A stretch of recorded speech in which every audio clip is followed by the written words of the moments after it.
21절에서 27절까지 말씀입니다. 다 같이 일어나셔서 합독하시고 앉겠습니다. 마이크 좀 조금 크게 해주십시오. 시작.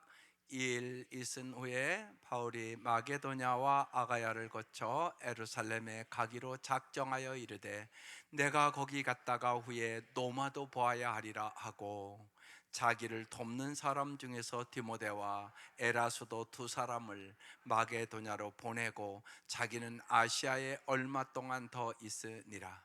그때쯤 되어 이도로 말미암아 적지 않은 소동이 있었으니 즉 데메드리오라 하는 어떤 은장색이 은으로 아데메 신상 모형을 만들어 직공들에게 적지 않은 벌이를 하게 하더니 그가 그 직공들과 그러한 영업하는 자들을 모아 이르되 여러분도 알거니와 우리의 풍족한 생활이 이 생업에 있는데 이 바울이 에베소뿐 아니라 거의 전 아시아를 통하여 수많은 사람을 권유하여 말하되 사람의 손으로 만든 것들은 신이 아니라 하니 이는 그대로 보고 들은 것이라.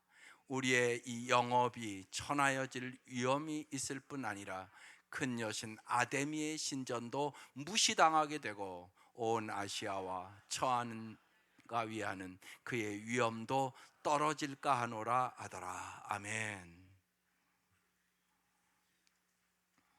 오늘 말씀의 제목은 생명의 도, 생명의 길을 전하는 사람. 성도는 구도자다. 왜 밑에 제목을 붙였냐면 예상외로 개성교 우리 목사도 그렇고 성도들이 자기가 구도자라는 것을 깊이 생각을 안 하고 삽니다. 그래서 오늘 주보 안면과 목회자 코너에 더 자세히 썼습니다. 지난주에 우리는 주님의 말씀을 힘입어 사람이 성도라고 말씀을 같이 나눴습니다. 그리고 말씀이 정말로 우리의 힘이 돼야만 여러분이 세상의 역경과 고난과 슬픔과 죽음을 이길 수 있습니다. 오늘은 한 걸음 더 나아가서 우리는 생명의 도를 전하는 사람으로 부름받은 자들이라는 것입니다. 요한복음 1장 1절과 14절에 이런 말씀이 있습니다. 태초에 말씀이 계시니라. 이 말씀이 하나님과 함께 계셨으니 이 말씀은 곧 하나님이시니라.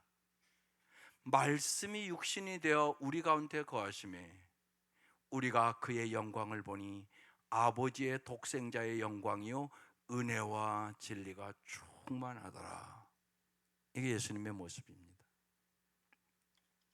성경은 헬라어 노고스를 말씀으로 해석했습니다. 옛날 우리 한국에 복음이 들어올 때 1887년 예수 선교 전서라고 이제 번역을 한 이제 성경이 있었습니다. 거기에는 이 말씀을 도라고 번역되어 있습니다. 요한복음 1장 1절을 이렇게 번역해 놨습니다. 처음에 도가 있되 도가 하나님과 함께하니 도는 곧 하나님이시라. 이렇게 되어 있어요. 여러분 잘 생각해 보세요. 말씀이라는 단어보다 도라는 단어에서 우리는 더 깊은 깨달음을 얻게 됩니다. 당신이 도딱구리 여기 왔다고요? 그 생각을 가지고 살아야 된다는 얘기입니다. 태초부터 말씀이 도라고 생각하면 모든 그도인은 구도자가 되어야 한다는 것입니다. 하나님께서 보여주신 길, 예수 그리스도께서 우리에게 보여주신 그 길, 그 진리와 생명의 도를 쫓아가는 사람, 이게 구도자입니다. 여러분 전도자라고 그러지 않습니까? 그럼 전도자는 누굽니까? 도를 전하는 사람입니다. 그래서 전도자 이렇게 말씀하는 겁니다. 그렇다면 바른 전도자가 되기 위해서는 먼저 내가 그 도를 구하는 자가 되지 않으면 안 됩니다. 여러분 소경이 소경을 인도할 수는 없지 않습니까? 내가 예수의 도를 알아야만 내 자녀도 내 이웃도 바로 인도하지 않겠습니까? 따라서 우리가 먼저 하나님의 말씀의 도를 쫓아 사는 구도자가 되어야 합니다. 목회자는 말할 것도 없습니다. 여러분, 우리가 잘 생각해 보셔야 됩니다. 스님들 돛 닦는다고 그럽니다. 수녀들 돛 닦는다고 그럽니다. 그 생각 다 갖고 있습니다. 여러분도 돌을 닦느냐고요?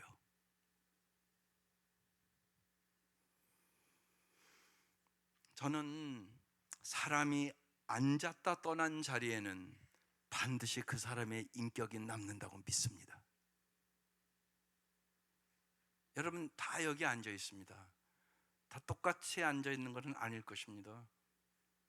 여러분이 여기를 떠날 때 저 사람은 참 괜찮았어, 저 사람 참 그랬어, 저 사람은 어땠어, 그게 분명히 있습니다. 여러분 가정에서도 그럴 것입니다. 내 아내는 참 이랬어, 내 남편은 참 이랬어, 내 아이들은 참 이랬어. 그게 분명히 있습니다. 여러분은 어떤 사람이십니까? 한 사람의 구도적 수준은 그 사람이 떠난 자리에서도 분명히 흔적으로 남아있게 됩니다. 한국의 그 불교에서 성철 스님이란 아마 그분의 이름을 들어봤을 것입니다. 그분의 말 중에 가슴을 이렇게 좀 뜨끔하는 얘기가 저에게 있었습니다. 수행이란 안으로는 가난을 배우고 밖으로는 모든 사람을 공경하는 것이다. 어려움 가운데 가장 어려운 것은 알고도 모르는 척하는 것이다. 욕망 가운데 가장 큰 욕망은 옳고도 지는 것이다. 공부 가운데 가장 큰 공부는 남의 허물을 뒤집어 쓰는 것이다. 그런데 그걸 딱 읽는 동안 십자가가 제 마음에 확 왔어요. 여러분, 예수님은 우리의 죄와 허물을 다 뒤집어 쓰고 십자가에 죽으셔서 나를 살려주신 분 믿습니까? 나의 목빛보다 더 검은 죄를 더럽고 추한 그 모든 것을 다 십자가에 뒤집어 쓰시고 목빛보다 더 검은 내 죄를 사해 주시고 나를 구원해 주신 분, 이분이 예수. 우리는 예수의 도를 전하며 사는 사람이란 말씀입니다. 바울은 우리가 지금 사도행전을 계속 나누면서 생명을 걸고 이 예수의 생명의 도를 전하는 사람이었단 말입니다. 우리는 바울처럼 생명의 도를 전하는 사람으로 부름받은 사람들입니다. 바울은 오늘 본문 우상의 도시 에베소에서 오직 말씀을 힘입어 주님의 증인으로 일관했고 그 바울을 통하여 사람들이 상상하지도 못한 생명의 역사들이 일어났습니다. 그리고 오늘 이 땅까지 와서 여러분이 구원받고 이 자리에 앉아 계심을 믿습니다. 그래서 오늘 말씀이 또 우리에게 주시는 이 한 주간을 살아가시는 말씀으로 주어지는 것입니다. 첫 번째, 노마도 보아야 하리라. 하나님의 비전을 사도 바울이 이야기합니다. 21절 같이 읽겠습니다. 시작. 이 일이 있은 후에 바울이 마게도냐와 아가야를 거쳐 예루살렘에 가기로 작정하여 이르되 내가 거기 갔다가 후에 노마도 보아야 하리라. 바울은 에베소 사역이 마쳐지면 마게도냐, 빌립보 교회, 데살로니가 교회, 베레아 교회, 자기가 가서 그토록 눈물로 기도하고 복음을 전했던 곳들, 아가야, 아테네 교회, 고린도 교회, 그 교회의 성도들을 만나고 나서 예루살렘에 귀환했다가 그 후에 내가 반드시 로마도 보아야 하리라 그렇게 말씀하는 것입니다. 바울이 로마 제국의 심장인 수도 로마를 자신의 남은 생애를 다 던져서 마지막 전도지로 삼겠다는 선언입니다. 이 선포는 바울이 주님을 이제 만나고 부르심을 받은 후 20년이 지나서 바울의 나이가 50대 전후반 됐을 때 바울의 이 로마 전도의 비전은 바울의 개인적인 비전이 아니라 주님께서 바울을 통해 궁극적으로 이루고자 하는 주님의 비전이었습니다. 주님에 의하여 바울의 로마 전도 비전은 인간의 상상을 초월합니다. 바울의 예상대로 계획대로 로마로 가는 것이 아니올시다. 바울이 로마군에 체포되고 유대교인 중에 바울을 암살하려고 하는 자들이 40명이나 있었습니다.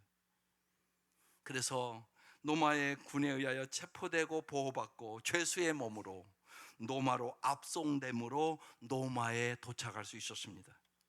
인간이 상상할 수 없는 주님의 방법으로, 주님의 섭리로 바울은 로마에 가게 된 것입니다. 여기서 우리는 생각해 봐야 됩니다. 여러분의 비전은 무엇입니까? 여러분은 무슨 꿈을 가지고 사십니까? 그리스도인의 비전은 망상이나 야망이 아니올시다.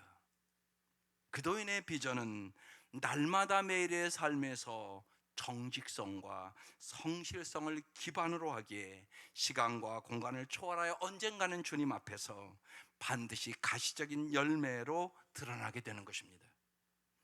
따라서 그리스도인의 비전은 성취될수록 모든 사람의 유익으로 나타납니다. 그러나 망상이나 야망으로 하는 일들은 결국 타인과 자신에게 해를 끼치게 되는 것입니다. 예수님께서 십자가의 처참한 죽음마저 감수하심으로 주님을 통하여 인간을 구원하려는 성부 하나님의 비전을 우리는 이미 알고 있고, 그래서 예수님의 십자가의 죽음을 통하여 여러분은 구원받고 오늘 이 자리에 나와 있는 것입니다. 믿습니까? 바울은 이 세상의 부귀영화가 아니라 바로 그 주님을, 오직 예수를 자신의 비전으로 삼았습니다. 그래서 오늘 찬송가 여러분 입술로만 부르시면 안 됩니다. 오직 예수뿐이네. 나의 삶의 목적, 나의 삶의 이유, 오직 예수네. 이게 진짜 여러분의 마음에 오셔야 됩니다. 그래야 예수를 아는 사람입니다. 바울은 주님이 이끄시는 대로 매일 자신의 인생을 정직하고 신실하게 살았습니다. 그 결과 바울은 주님의 부름을 받은 지 20년 만에 주님의 비전을 보았고, 주님의 그 비전에 자신의 남은 생애를 송두리째 던짐으로 로마 제국을 복음화시키려는 주님의 비전을 성취했습니다. 그걸 이미 우리 역사적으로 다 아는 사실입니다. 이혜인 수녀가 지금 이제 80이 거의 되셨는데요, 항암 투쟁을 하십니다. 그분이 마지막 편지라는 글에 가슴을 뭉클하는 내용이 있었습니다. 하나님, 오늘은 제가 많이 아픕니다. 그래서 아무 말도 못하고 저의 생각들도 왔다 갔다 꿈인지 생시인지 혼미합니다. 이 세상 사는 동안 참 많은 꿈을 꾸었습니다. 결국은 제가 당신께로 가기 위한 연습이었지요. 이제 곧 당신을 배울 생각을 하며 행복합니다. 내 눈을 감고 저만의 마지막 고통을 봉헌합니다. 당신이 저의 꿈이었듯이 저 또한 당신의 꿈이 되고 한 송이의 꽃이 되어 그 나라에 도착하고 싶습니다. 주님, 저를 받아주시겠지요? 주님이 저의 꿈이었듯이 저 또한 주님의 꿈이 되고 한 송이의 꽃이 되어 그 나라에 도착하고 싶습니다. 이 단락이 마음을 뭉클했습니다. 여러분에게는 어떤 꿈이 있으십니까? 한 영혼이라도 더 구원하기 위하여 노마를 보아야 하리라. 주님이 주신 바울의 꿈이 정말로 우리의 꿈이 될 수 있기를 주의 이름으로 축원합니다. 니괴란 웨렌 목사라고 미국의 유명한 몇만 명의 교회를 이룬 교회가 있습니다. 그 니괴란 목사의 아버지도 목사였습니다. 시골의 작은 교회에서 목회를 했습니다. 그런데요, 그 아버지의 마지막 유언이 그 아들의 손을 꼭 붙잡고 한 영혼이라도 더 구해야 했는데, 그게 마지막 유언이었습니다. 그 마지막 유언이 아들의 가슴 속에 깊이 들어왔습니다. 아버지의 그 소원과 기도는 이루어졌습니다. 그래서 그는 미국의 수만 명의 영혼을 구원했고 온 세계에 영향을 미치는 목사가 되었습니다. 여러분이 꿈을 가지고 기도하시기를 바랍니다. 정말 자식을 위하여 여러분은 어떤 꿈을 가지고 기도하십니까? 하나님이 주시는 비전을 가지고 기도하는 참으로 복되고 귀한 우리 성도들 되시기를 주의 이름으로 축원합니다. 두 번째, 디모데와 에라수도를 바울에게 동역자로 붙여주셨습니다. 여러분 꼭 만남의 축복을 위하여 기도하셔야 합니다. 22절, 자기를 돕는 사람 중에서 디모데와 에라수도 두 사람을 마게도냐로 보내고 자기는 아시아에 얼마 동안 더 있으니라. 바울은 2차 전도 여행 중 세웠던 빌립보 교회, 데살로니가 교회, 베레아 교회가 있는 마게도냐 지방으로 디모데와 에라수도를 선발대로 보냈다는 얘기입니다. 바울의 곁에는 언제나 신실한 동역자들이 있었습니다. 주님이 붙여주신 것입니다.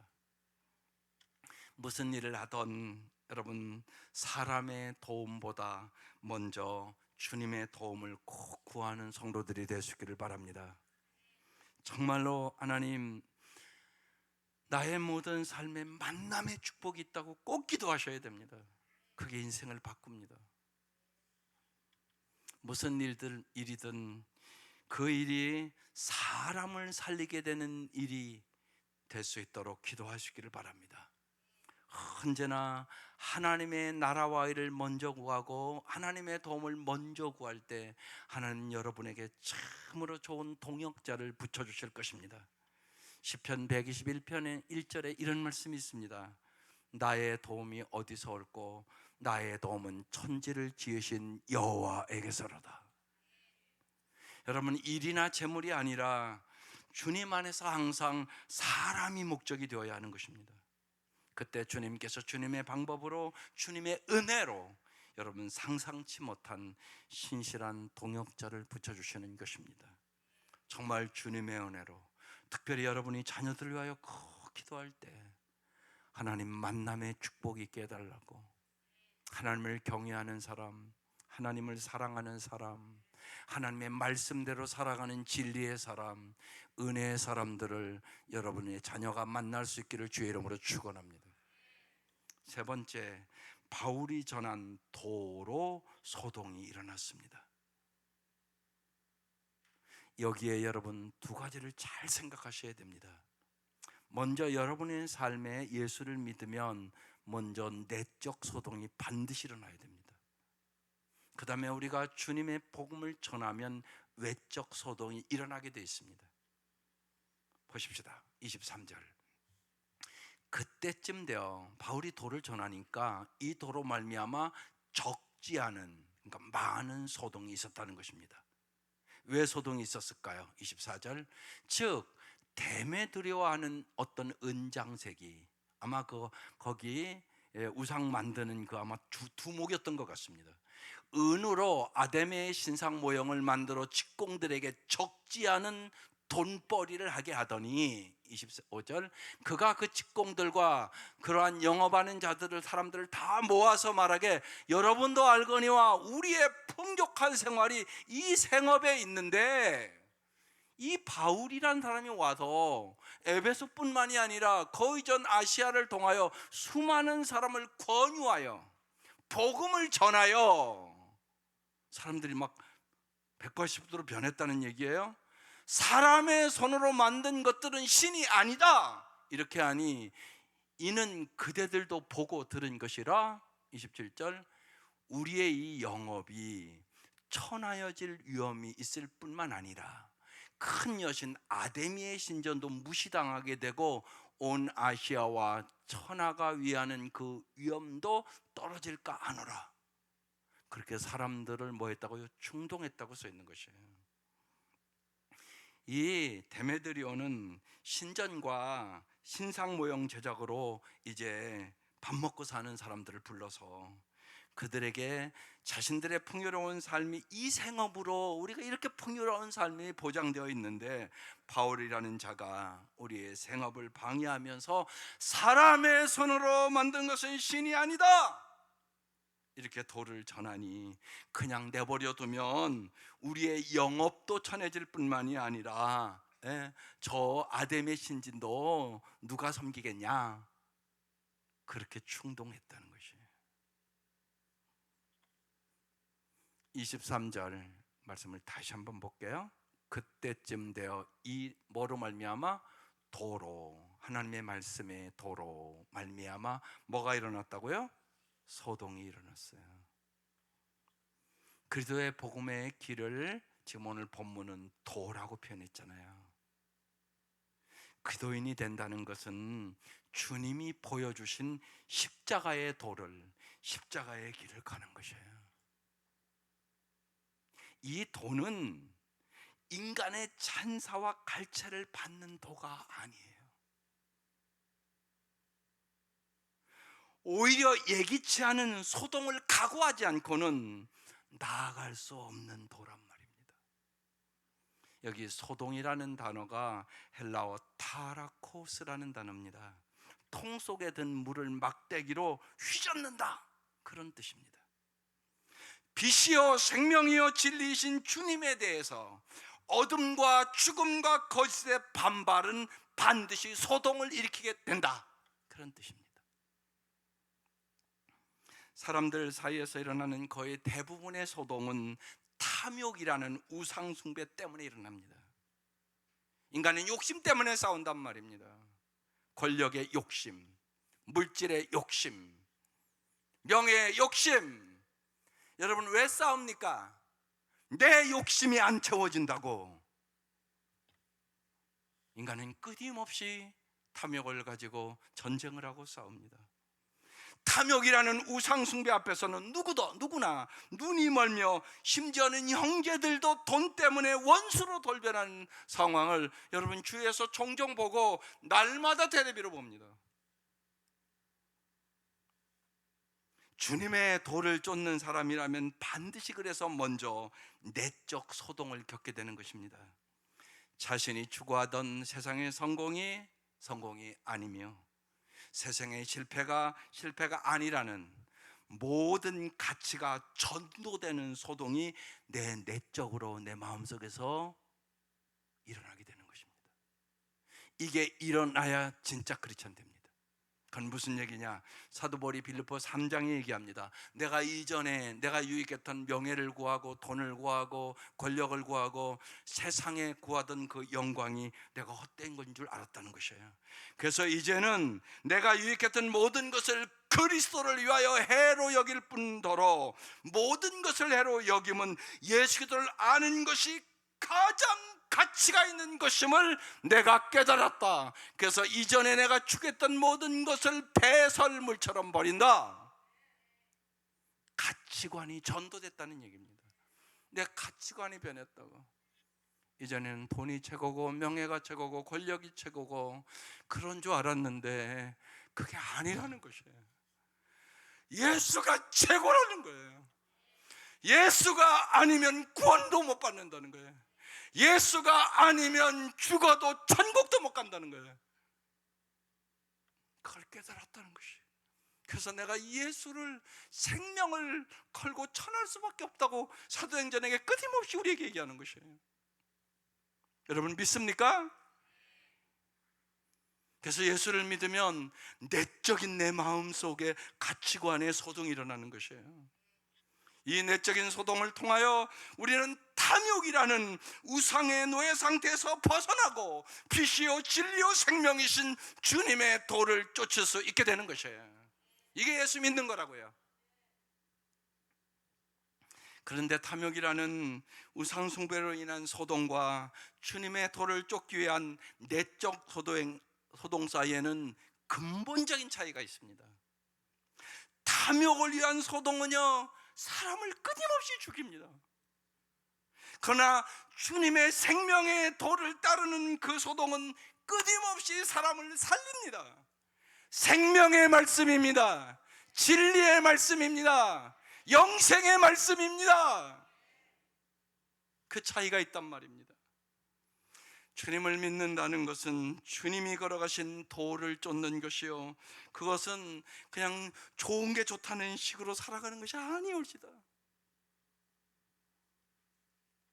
주님을 쫓는 그 도는 탐욕이라는 우상을 숭배하던 우리가 내적으로 가진 이제 가치의 전도의 소동을 통과하는 길이요, 세상의 어둠과 죽음과 그리고 거짓의 노예로 죽어가는 사람을 살리기 위하여 외적인 소동을 피하지 않는 것입니다.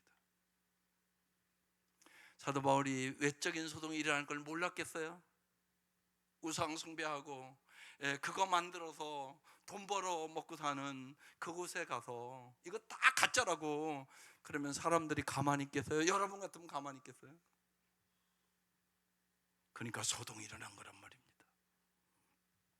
따라서 우리는 주님의 도를 전하기 위하여 내적인 소동과 외적인 소동을 겪을 각오가 되어 있어야 합니다. 이 은혜가 함께 하시기를 주의 이름으로 축원합니다. 마지막으로 풍족한 생활이 이들의 우상이 됐습니다. 특별히 우리가 신앙생활하면서 끊임없이 여러분이 깨어있어 기도해야 하는 이유는 마음의 우상을 제거해야 되기 때문에 그렇습니다. 여기 와 앉아있다고 우상 숭배를 다 안 하는 것이 아니올시다. 왜? 마음의 우상이 당신 마음에 있습니다. 마음의 우상이 있는 사람은 특징이 예배를 잘 드릴 수 없습니다. 25절 다시 보겠습니다. 그가 그 직공들과 그러한 영업하는 자들을 모아 이르되, 뭐라고 얘기합니까? 여러분도 알거니와 우리의 풍족한 생활이 이 우상을 만들어 파는 생업에 있는데, 여기 풍족한 생활에는 이 단어가 헬라어 유포리아라는 단어입니다. 부와 번영을 뜻한다는 것입니다. 이들은 부와 번영이라는 우상을 섬기는 사람들이었습니다. 그들은 우상을 소화하기 위하여 지금 진리를 전하는 바울에게 해를 가하고 죽이려고 한 것입니다. 여기서 여러분 잘 생각하셔야 됩니다. 오늘날 우리의 삶에서 돈이 절대적인 위치를 가지고 살아갑니다. 여러분 아니십니까? 풍족한 생활, 부와 번영이 인간의 삶의 목적이 되었습니다. 주님을 믿는 기도인들조차도 겉으로는 주님의 영광과 명분을 내세우지만 실제로 그의 내면을 들여다보면 풍족한 생활, 부와 번영을 삶의 목적으로 삼고 예수를 이용해서 내 욕심 채워달라고 기도하고 있단 말이에요. 아니라고 부인할 수 있는 사람이 있습니까? 실상은 우상 숭배를 하고 있는 것입니다.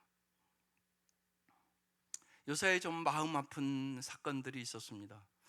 이 얘기를 할까 말까 망설이다가 하기로 결정했습니다. 요새 여러분이 잘 아는 대로 이분이 TV를 통해서 다 보았으니까 대통령의 부인의 목걸이 문제가 자꾸 얘기를 하지 않습니까? 그 목걸이를 준 사람이 서희건설 회장입니다. 그럼 서희건설 회장은 누굽니까? 한 교회 장로입니다.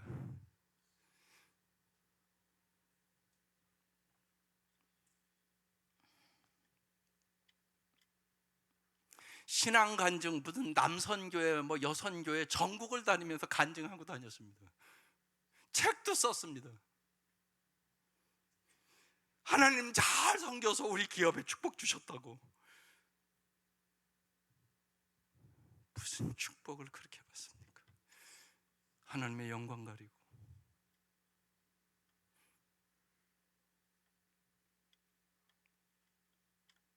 그래서 참 마음이 아팠습니다. 혹시나 이게 우리의 모습이 아닌가 해서. 겉으로는 뻔드레하게 믿는 것 같은데 사실은 세상의 권력과 그것에 타협하고 돈 주고.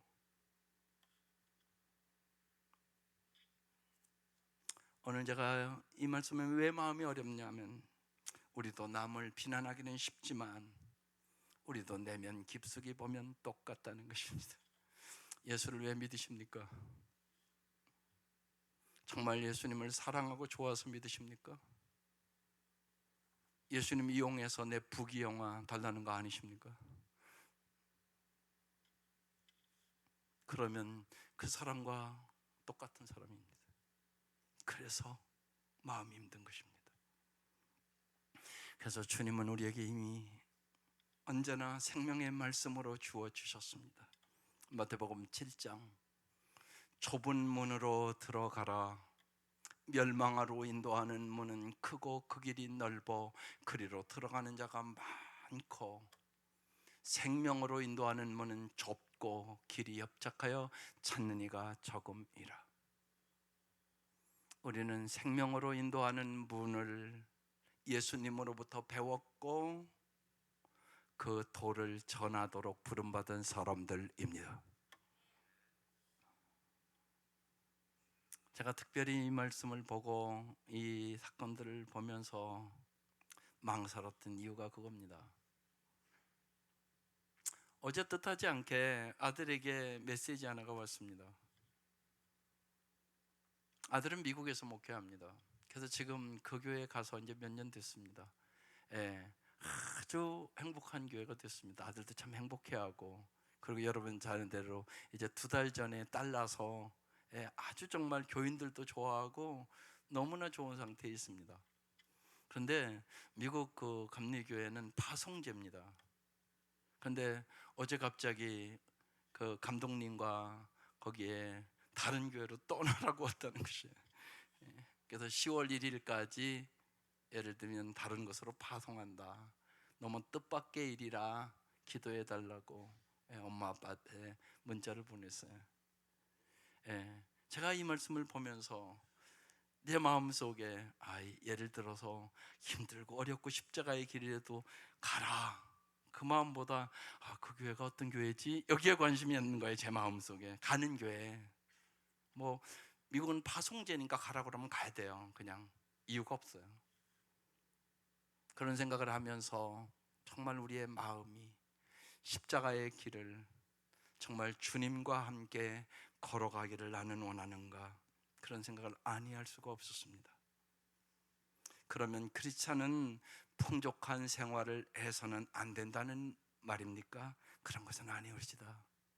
크리스찬은 누구보다 부지런히 열심히 일하면서 당연히 누릴 수 있는 권리의 모습을 누군가를 위하여 자발적으로 기꺼이 포기할 줄 아는 사람인 것입니다. 예수님께서 하늘의 영광을, 왕 중의 왕이신 그분이 이 땅에 나를 위해 오셔서 자기를 비우시고 자기를 낮추시고 자기를 죽기까지 십자가에 복종함으로 나를 구원하셨으므로, 그 은혜와 그 사랑을 알므로 나도 나 자신을 비우고 나 자신을 낮추고 나 자신을 죽여서 수많은 하나님의 미랄이 되어 많은 열매를 맺을 수 있다면 그 길을 가는 거, 이게 예수님이 우리에게 가르쳐 준 십자가의 길입니다. 믿으십니까? 그래서 이 길은 주님이 도와주시지 아니하면, 우리 청년들 수련회하면서 하나님이 저에게 금식하며 기도하는데 그러더라고요. 청년들이 저걸 다 안다고 해도 그렇게 살아가려면 성령의 충만한 은혜를 받아야 한다고. 그래서 제가 청년들에게 간절히 얘기했어요. 꼭 은혜의 힘으로, 정말로 주님이 주시는 사랑의 힘으로, 주님이 주시는 진리의 힘으로만 너희들이 이 말씀처럼 살아갈 수 있다고. 안다고 살아가는 것이 아니더라고요. 주님의 은혜의 힘을 받아야만, 정말 주님의 사랑을 경험해야만, 그리고 주님의 진리가 나를 지배할 때만 거룩하고 아름답게 살아갈 수 있는 능력을 얻게 되는 것입니다. 오늘 주님은 그 말씀을 우리에게 하는 것이에요. 우리는 세상의 유혹을 이기고 주님의 말씀을 전적으로 신뢰하고 주님의 말씀대로 살아야 승리하게 되는 것입니다. 그래서 주님은 우리에게 날마다 기도하라고 주기도문을 가르쳐 주시면서 마태복음 6장 13절에 이렇게 말씀하셨습니다. 우리를 시험에 들게 하지 마옵시고 다만 악에서 구하시옵소서. 날마다 기도해야 된다. 이 기도는요, 시험을 받지 말아야 한다는 것이 아닙니다. 시험에 끌려 들어가서는 안 된다, 그런 뜻이에요. 실험하고 검증한다는 의미의 이 시험은요, 불가피할 뿐만이 아니라 바람직하기도 하다는 것입니다. 하나님은 언제나 여러분이 매주 올 때마다 하나님이 무엇에 관심이 있을까요? 여러분은 정말 무엇에 관심을 갖고 이 자리에 오십니까? 하나님은 여러분이 어떤 아름다운 사람으로 변화되는가에 관심이 있으십니다. 심령이 가난한 사람, 죄악을 보고 애통하는 사람, 의에 줄이고 목마른 사람, 온유한 사람, 심령이 깨끗한 사람, 화평케 하는 사람, 의를 위하여 박해를 받는 사람, 고통과 어려움 속에 있는 사람을 긍휼히 여기는 사람, 주님은 거기에 관심이 많습니다.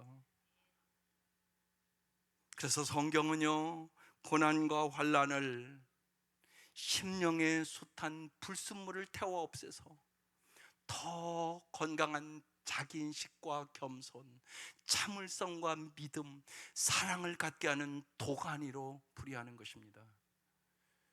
그래서 여러분이 자는 대로 욥기 13장 10절이 유명한 말씀이 되는 것입니다. 나의 가는 길을 오직 그가 아시나니 그가 나를 단련하신 후에 내가 정금같이 나으리라. 세상의 것 다 잊어버려도 정말 내가 믿음의 사람으로, 소망의 사람으로, 사랑의 사람으로 하나님은 변화시키기를 원하신다는 것입니다. 주님은 십자가를 앞두고 사랑하는 제자들에게 마지막 무슨 부탁을 합니까? 마태복음 26장 41절에 시험에 들지 않게 깨어 기도하라. 존 칼빈은 이 시험을 오른쪽에 오는 시험과 왼쪽에서 오는 시험이 있다고 그랬습니다. 잘 마음에 새기시기를 바랍니다. 오른쪽에서 오는 시험은요, 부와 권력과 명예 따위로 우리에게는 하나님이 필요 없어, 부와 권력과 명예가 있으면 살 수 있어, 이렇게 생각하는 죄에 빠지게 몰아가는 유혹이라는 것입니다. 여러분 진짜 잘 보세요. 부와 권력과 명예를 얻으면 하나님을 더 가까이 합니까? 멀어집니까? 돈 있으니까 1억을 더 들여서 목걸이도 해주고 뇌물 준 거 아니겠습니까? 그래서 하나님의 영광을 가렸습니다. 왼쪽에서 오는 시험은 가난과 수치와 멸시와 고통처럼 저렇게 어려움이 오면 인간이 절망하게 되고 소망을 완전히 잃어버리게 하고, 하나님이 살아계시면 왜 이렇습니까? 그렇게 분노에 차서 하나님에게서 등을 돌리게 만드는 시험이라는 것입니다. 여러분 잘 보십시오. 그러니까 모든 사람에게 시험은 있는 것입니다. 따라서 번영과 역경은 모두 다 쓰라린 시험이 될 수 있으며, 주님을 향한 신뢰를 버리고 자기 자신의 욕심에 몰두하거나 다른 무언가를 소유하고자 하는 과도한 욕구에 집중하여 살도록 유혹하는 요소를 제각기 가지고 있다는 것입니다. 그래서 여러분이 꼭 기억하셔야 합니다. 정말로 예수님처럼 말씀으로 유혹을 이기고 시험을 이기고 주님을 온전히 신뢰할 수 있기를 바랍니다. 우리는 생명의 길을 전하도록 부름받은 사람들입니다. 제가 우리 자녀들에게 이 많은 성경 말씀 중에 한 구절만 자녀들에게 준다면 저는 요한복음 14장 6절을 줄 것입니다. 예수께서 이르시되 내가 오직입니다. 이 뜻이 길이요, 오직 진리요, 오직 생명이다. 나로 말미암지 않고는, 예수로 말미암지 않고는 아버지께로 천국 갈 자는 없느니라. 구원 얻을 자는 없느니라. 그 말씀입니다. 사랑하는 성도 여러분, 오늘 말씀 요약하겠습니다. 네, 노마도 보아야 하리라. 우리도 주님이 주신 바울의 꿈을 가지고 여러분을 통하여 한 영혼이라도 더 구원받는 역사가 있기를 바랍니다. 두 번째, 주님이 붙어준 만남의 축복을 여러분 꼭 기도하십시오. 하나님, 나도 내 사랑하는 자녀들도 참으로 좋은 사람, 믿음의 사람, 은혜의 사람을 만나게 하여 주옵소서. 세 번째, 주님의 도를 전하기 위하여 우리의 마음속에 내적인 소동이 일어남으로 가치관이 변화되고 정말 외적인 소동이 있다 할지라도 복음을 전하시기를 바랍니다. 마지막 네 번째, 항상 우리의 마음에 언제나 누구나 우상이 들어오기 쉽습니다. 우상을 제거하고 주님만을 신뢰하고 주님만을 사랑하고 정말로 세상 것과는 비교할 수 없는 주님의 은혜를 맛보며 살아가는 우리 귀한 성도들 되시기를 주의 이름으로 축원합니다. 기도하십시다. 이 시간에 1분 동안 결단의 기도하는 시간입니다. 주의 말씀을 여러분의 마음에 새기십시오. 그리고 한 주간 이 말씀의 능력으로 이기는 것입니다. 생명의 도를 깨닫게 하시고 이 생명의 도를 내 사랑하는 사람들에게 전하며 살 수 있도록 도우시옵소서. 기도하겠습니다.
하나님 아버지, 우리는 날마다 육체의 소욕과 성령의 소욕이 우리의 마음 안에서 전쟁을 합니다. 주님, 이 아침 우리 모두에게 성령의 충만함을 부어주시옵소서. 그래야 우리가 날마다 성령의 소욕을 따라 우리의 삶을 선택하게 하여 주시옵소서.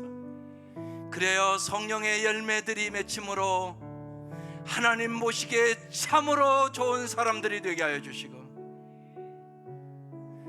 하나님 주시는 능력으로 세상을 넉넉히 이길 수 있도록 은혜를 베풀어 주시옵소서. 날마다 생명의 도를 전하며 살아갈 수 있도록 도와주시고 주님의 말씀만이 우리에게 참 기쁨과 참 평안과 참 안식과 참 행복을 줌을 경험하며 살아갈 수 있도록 주님 은혜의 힘을 주시옵소서.